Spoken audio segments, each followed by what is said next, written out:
Bonjour et bienvenue dans le ministère de la préparation de l'épouse glorieuse de Jésus-Christ qui marche sur deux jambes, la repentance, la sanctification. Amen. Aujourd'hui, nous allons parler de lumière. Amen. Alléluia. La lumière est très importante puisque nous sommes des enfants de lumière. Amen. Soyez tous bénis. Je refais cette vidéo parce que nous avons eu tellement de problèmes techniques lors du culte que je vais reprendre ce petit message. Amen. Alléluia. C'est vrai que si nous regardons la parole de Dieu, nous allons prendre Matthieu, chapitre 4, versets 16 et 17 pour commencer. Et j'espère que tout le monde sera béni à cette parole parce qu'il est question du Seigneur, mais il est aussi question de nous. Amen. Ce peuple, il parle d'Israël, hein, assis dans les ténèbres, a vu une grande lumière. C'est pas une petite, hein, une grande. Et sur ceux qui étaient assis dans la région de l'ombre de la mort, la lumière s'est levée. Amen. Donc, le peuple d'Israël était assis dans la région de l'ombre de la mort. Assis, c'est pas une position qui est bien, parce que la prochaine position, c'est couché, comme la mort. Alors que quand on est debout, on peut bouger, il y a de la vie, etc. Donc là, ils sont assis, ils sont inactifs. Bien sûr qu'ils avaient le temple, ils avaient la loi, ils avaient les sacrificateurs, ils avaient tout ça, mais néanmoins, ils étaient dans les ténèbres. Et il fallait que quelqu'un vienne apporter la lumière. Et cette lumière, c'est Jésus-Christ qui l'a apportée.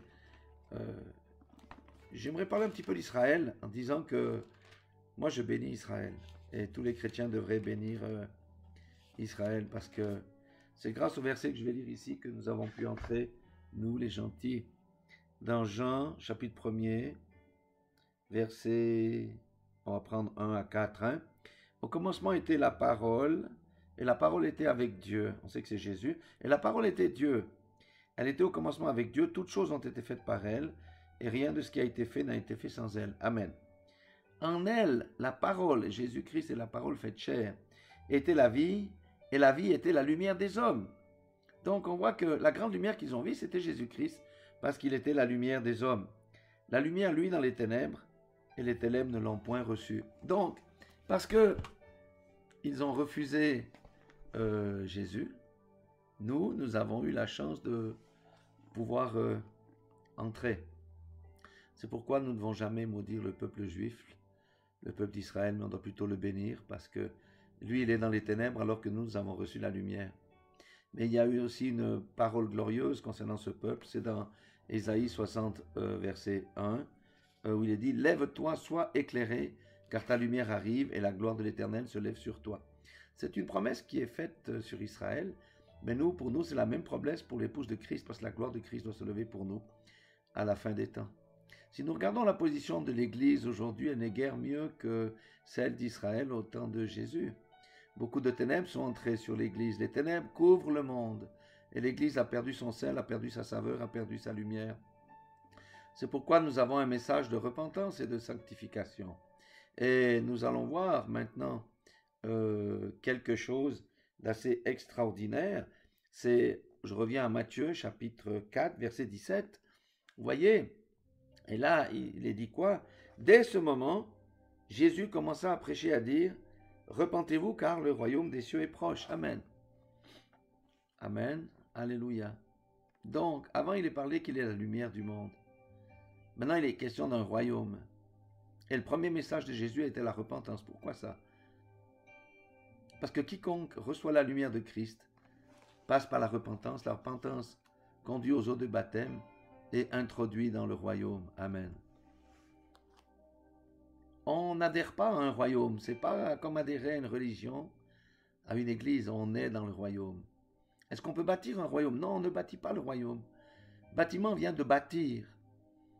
Mais le royaume ne vient pas frapper les yeux. C'est pourquoi toutes les grandes bâtisses que l'homme construit, aux yeux de Dieu, qu'est-ce que c'est? C'est l'église des hommes qui veut montrer tellement elle est glorieuse. Mais la gloire de Jésus-Christ est à l'intérieur de l'homme, n'est pas dans les bâtiments. Amen. Parce que c'est une question de cœur. Amen. Alléluia. Voyez donc comme quoi la repentance est indispensable. Et tous ceux qui sont des nouveaux, tous nous qui sommes nés de nouveau, nous devons être des lumières dans le monde. Si vous regardez le ciel la nuit, qu'est-ce que vous allez voir? Vous allez voir la lune, Vous allez voir les étoiles. Les étoiles ne sont pas massées les unes à côté des autres, non. Elles sont éloignées les unes des autres. Néanmoins, leur clarté éclaire la terre. Ça permet aux animaux de la forêt qui sortent la nuit, parce que la Bible dit qu'au psaume 104 que les animaux de la forêt sortent la nuit, de trouver leur chemin. Cette lumière de la clarté du ciel va permettre aux caravaniers de se retrouver dans le désert, de partir dans la bonne direction, de s'orienter. Mais voyez, les étoiles sont loin les unes des autres. Ça représente les vraies personnes qui sont nées de nouveau.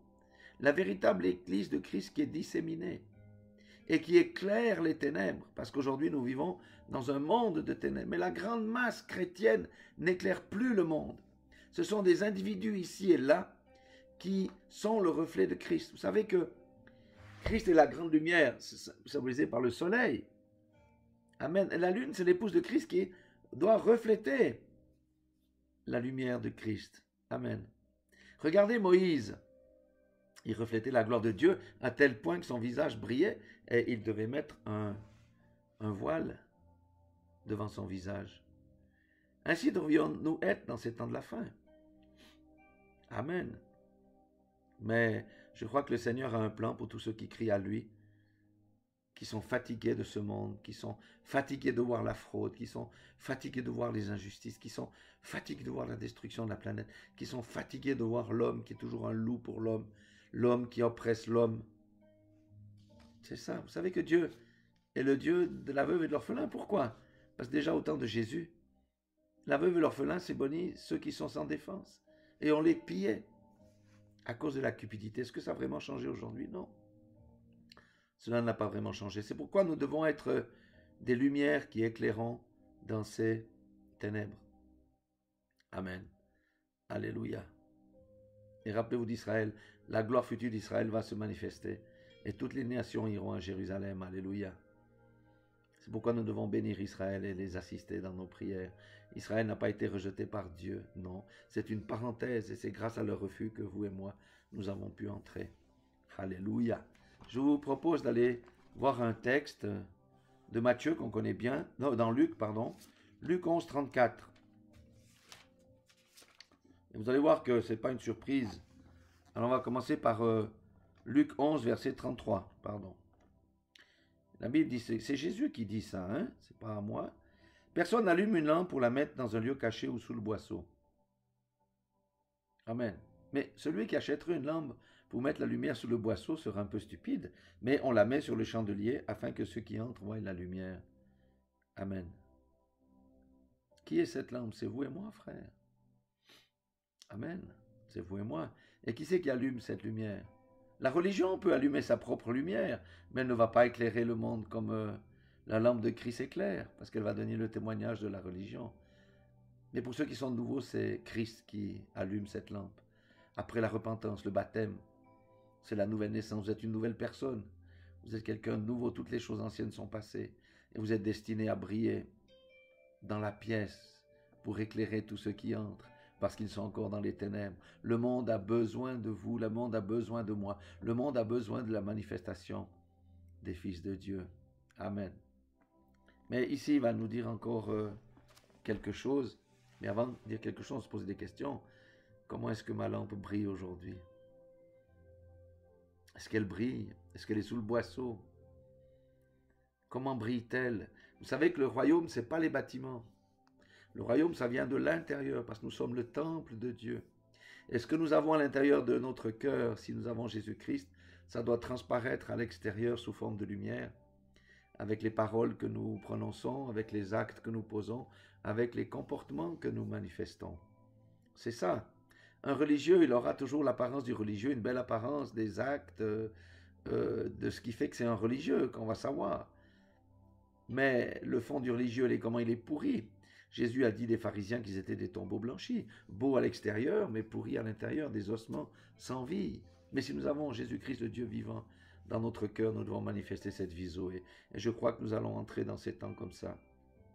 Il y a eu une période de sécheresse dans le monde chrétien. On a fait des chrétiens et non pas des disciples. On a voulu présenter à Dieu une église merveilleuse, faite de mains d'hommes, avec ses paillettes, son strass, sa grandeur. Mais ça, c'est pas les églises de Jésus-Christ. L'église de Jésus-Christ, ce sont des personnes qui obéissent à sa parole. Alléluia. Voyez? Amen. Pourtant, le monde a besoin maintenant de connaître la vérité, a besoin de voir la lumière, parce que le monde est dans la souffrance, le monde est dans la confusion.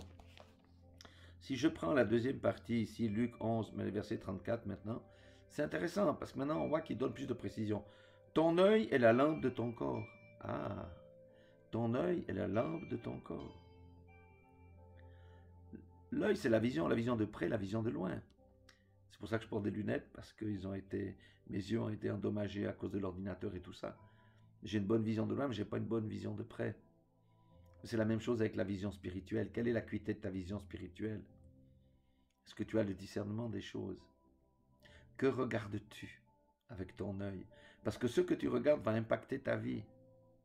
Ce que tu regardes va se manifester et va déterminer qui tu es. Regardes-tu à Jésus? Regardes-tu à la parole de Dieu? Regardes-tu aux choses d'en haut? Ou regardes-tu au monde? Aux choses du monde? À la vanité du monde? À l'orgueil du monde? À la convoitise du monde? Nous avons deux yeux, hein? Est-ce que les deux yeux sont fixés dans la même direction? On a un qui va à droite et un qui va à gauche.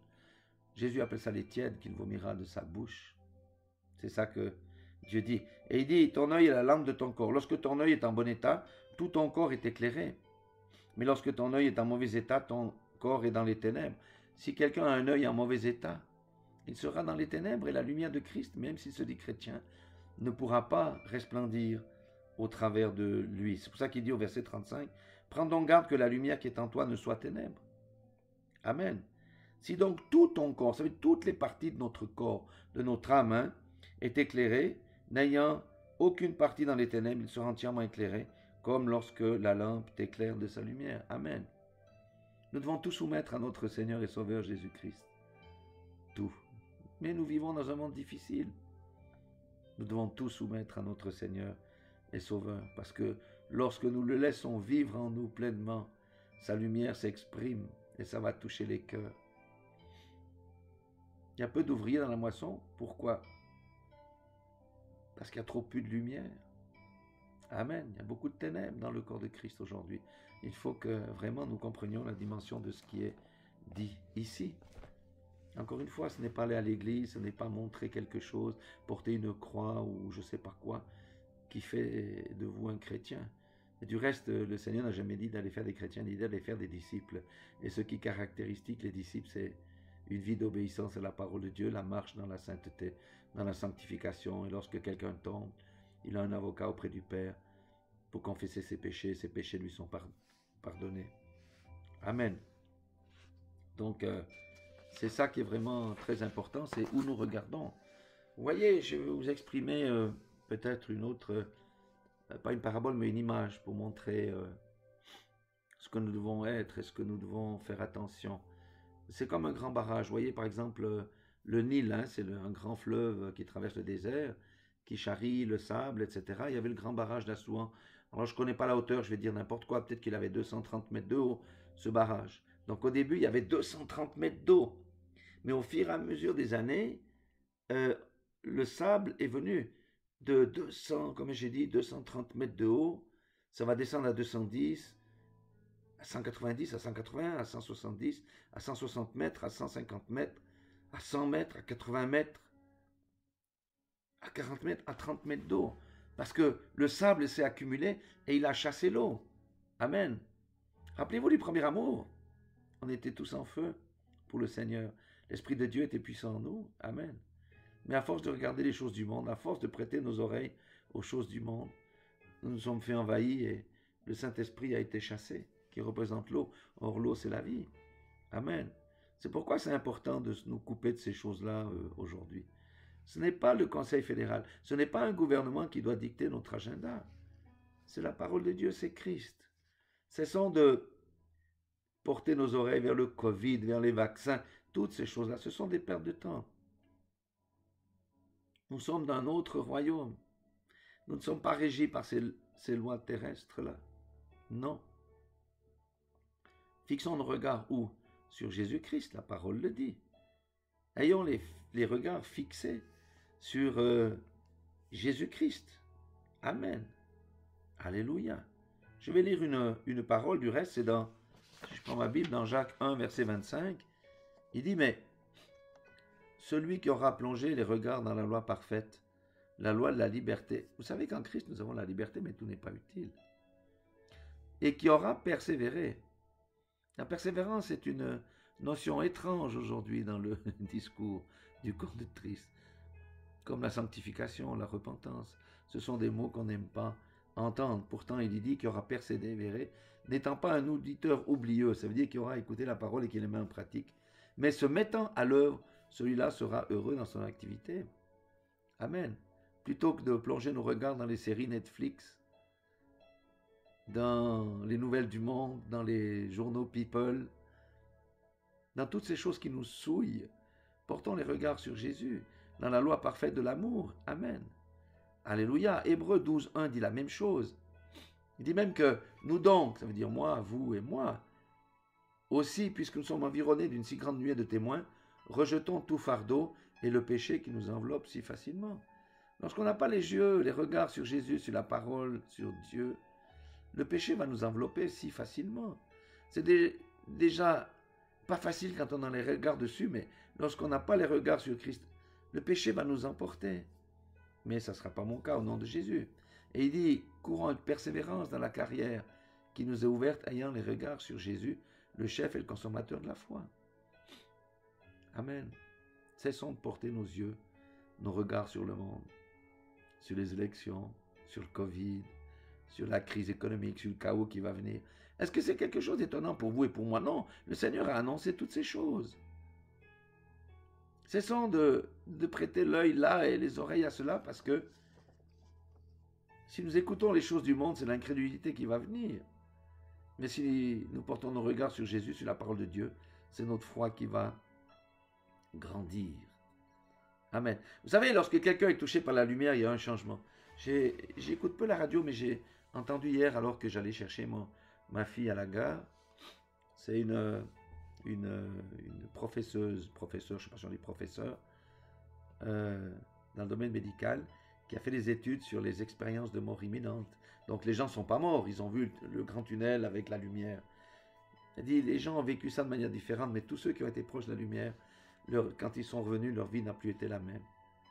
Il y avait un grand besoin de paix, le désir d'harmonie. Ils ne pouvaient plus supporter la fraude, ni la souffrance, ni l'injustice, ni quoi que ce soit dans ce monde. Toutes leurs valeurs ont changé. C'était vraiment l'amour. Vous voyez, la lumière impacte tous. Presque, il faut 7 ans pour se remettre de cette expérience, selon les données scientifiques de cette dame. C'était passionnant. Il disait qu'il y avait beaucoup de divorces parce que les uns ne supportaient plus leur conjoint. Amen. Non, la lumière ne laisse pas indemne, la lumière libère. La lumière fait tomber les ténèbres devant nos yeux.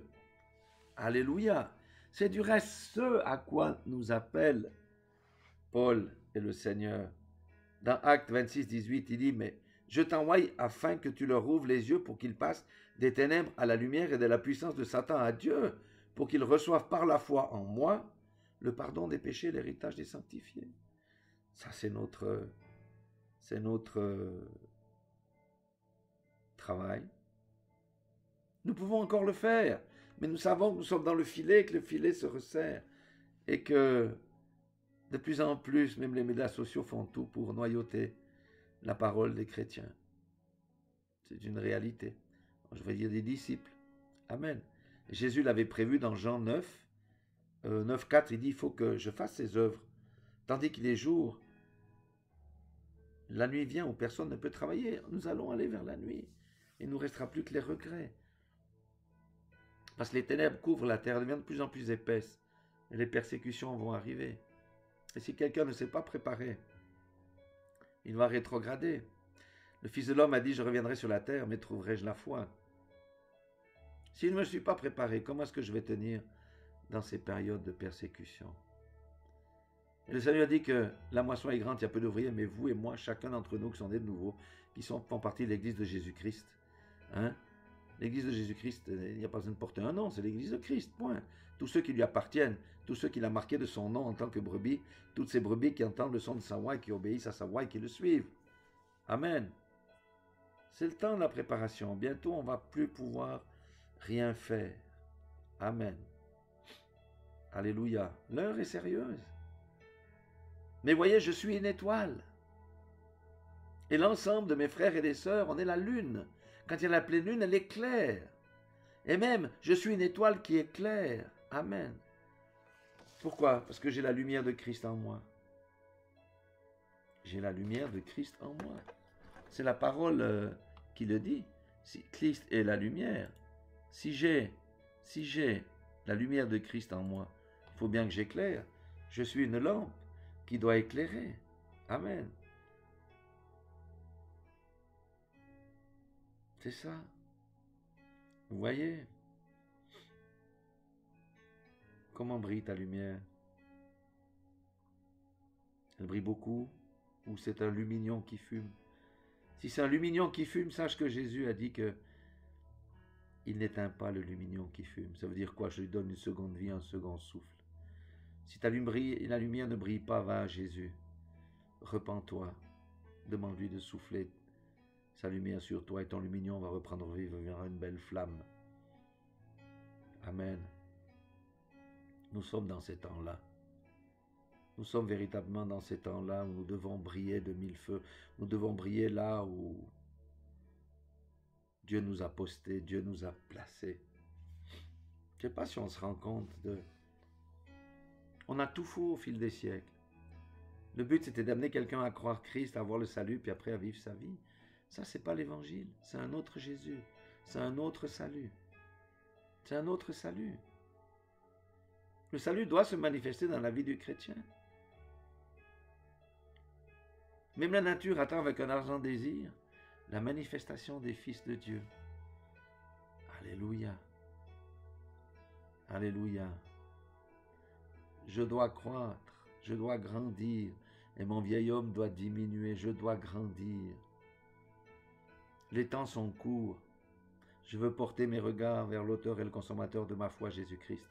Je vais fermer mes yeux, fermer mon œil à Netflix, je veux fermer mon œil à tous ces journaux, à toutes ces choses qui polluent, à ces journaux people, toutes ces choses-là qui t'endorment, qui chassent le Saint-Esprit de ta vie, qui t'emmènent plus bas, toujours plus bas, toujours plus bas, jusqu'à ce que tu aies bien rétrogradé et c'est fini pour toi. Non, nous sommes des lumières, est-ce que vous le croyez? Nous devons éclairer les pièces où nous irons. Amen. Nous devons le faire. Par notre propre force, on ne peut pas, ni par puissance, ni par force, mais par l'Esprit. Amen. Alléluia. Ne soyons pas des bons religieux, des bons pharisiens qui allons à l'église tous les dimanches, qui nous faisons des bisous. Comment ça va mon frère? Comment ça va ma soeur? Dieu te bénisse. Et le reste de la semaine, tu tournes le visage de ton propre frère, de ta propre sœur. Tu changes de trottoir parce que tu n'as pas envie de la voir. Tu médis de l'un, tu médis de l'autre. Ça, c'est la religion, mon frère, ma sœur. C'est la religion. La religion te pousse à te dire dans mon assemblée, c'est mieux que l'autre. On a une meilleure vue, on a une plus grande consécration, on a plus de lumière. Les autres là, ah Seigneur Dieu, mais prends pitié de mes frères dans les autres assemblées. Hypocrisie, pharisianisme. Si nous avons Christ, nous devons manifester la lumière qui est en Christ. Si ma lumière n'est pas assez forte, repentance et crions à Dieu. Au nom de Jésus, et demandons au Saint-Esprit de souffler sur nous. Et il va le faire.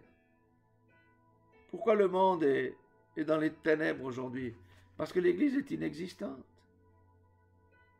Je pense que la vaste majorité de la chrétienté aujourd'hui est dans la confusion. On ne sait plus qui elle est, ni pourquoi elle est sur la terre, ni la puissance, ni l'autorité que Dieu lui a donnée. Elle ne connaît plus ces choses-là.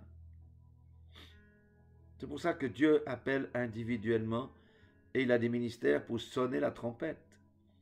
Écoutez la trompette en ce jour. Manifestons la vie Zoé de Dieu. Le Seigneur a besoin d'une bouche pour proclamer la bonne nouvelle. Il a besoin de mains pour guérir. Il a besoin de pieds pour aller. Il a besoin de vie pour manifester sa gloire. Voulez-vous que Dieu manifeste sa gloire dans votre vie? Moi, je le veux, en tous les cas. N'oubliez pas, nous sommes des lumières. Ce soir, regardez le ciel, si le ciel est dégagé. Voyez les étoiles, voyez la lune et regardez comment elle éclaire. Dans un monde qui est plein de ténèbres. Et nous sommes dans les ténèbres très profondes aujourd'hui, mais demain elles seront encore plus profondes. Et si nous ne sommes pas solidement en Christ, comment allons-nous manifester la lumière du Seigneur? Reprenons-nous. Cessons de nous confier dans les hommes, cessons de nous confier dans les gouvernements, cessons de nous confier dans les journaux, dans la télévision. Cessons de regarder à toutes ces choses qui sont impures et sans puissance, mais regardons à Christ, l'auteur et le consommateur de notre foi, notre souverain sacrificateur personnel. Jésus avait posé cette question quand il a raconté cette parabole. Comment brille ta lumière? Es-tu une lampe sous le boisseau ou sur le boisseau? Ton œil là, que regardes-tu avec ton œil? Amen. Soyez tous bénis. Mettons-nous au travail. Cherchons Dieu avec sérieux. Chantons gloire à Dieu. Et que nous soyons non seulement des lampes, mais des flambeaux puissants, des torches puissantes. Amen. Alléluia. Et la gloire de Dieu va se manifester dans nos vies. Et si elle se manifeste dans nos vies, les vies seront transformées autour de nous. Soyez tous bénis dans le nom puissant de Jésus-Christ. Nous vous aimons. Et rappelez-vous, vous êtes des lumières. Amen. Vous êtes des lumières. Ce n'est pas la lumière artificielle, c'est la véritable lumière. Alléluia, parce que vous êtes connectés à la source la plus merveilleuse qui soit Jésus-Christ. Amen.